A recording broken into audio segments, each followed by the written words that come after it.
فاختہ۔ پیارے بچوں، سفید رنگ کی فاختہ امن کی نشانی ہوتی ہے، لیکن الف نگر کی فاختہ کو فساد پسند تھا۔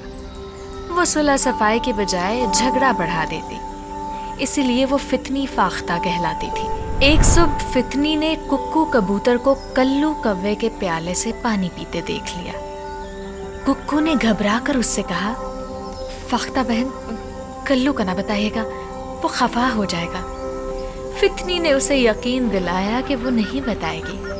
جیسے ہی ککو اڑا، فتنی نے کلو کے پیالے کا باقی پانی پی کر اسے خالی کر دیا۔ وہ فارغ بیٹھی کلو کا انتظار کرنے لگی تاکہ دونوں کے درمیان فساد کروائے۔ کلو آتے ہی اپنا خالی پیالہ دیکھ کر بھڑک اٹھا۔ کلو بھائی، تمہارا پیالہ ککو نے خالی کیا ہے۔ فتنی نے جھٹ سے اسے اطلاع دی۔ وہ تو تمہارا مذاق بھی اڑا رہا تھا اور کہہ رہا تھا کہ وہ کالے کوے سے ڈرتا نہیں ہے۔ یہ سننا تھا کہ کلو نے کائیں کائیں کر کے اپنے ساتھی کووں کو اکٹھا کر لیا۔ وہ اڑتے ہوئے ککو کے گھر جا پہنچے۔ فتنی فاختہ بھی اپنی تفریح کا لطف لینے کے لیے پیچھے پیچھے تھی۔ کلو نے جاتے ہی ککو سے لڑنا شروع کر دیا اور ابھی وہ سارے کوے ککو کی پٹائی کرنے والے تھے کہ عادل عقاب فوری طور پر وہاں آ پہنچا۔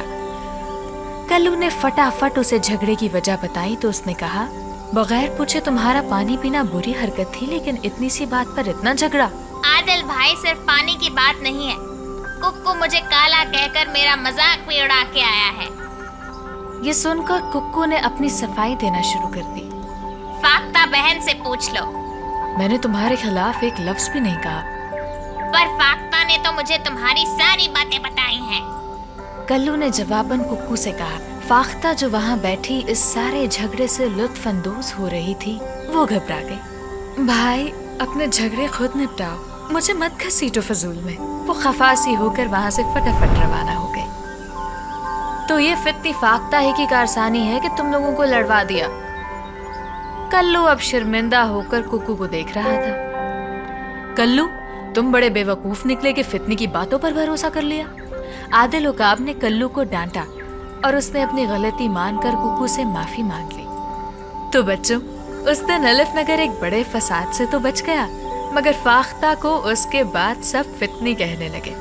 آپ سب نے بھی یہ سبق حاصل کر لیا نا کہ فساد پھیلانا اللہ کو بہت ناپسند ہے۔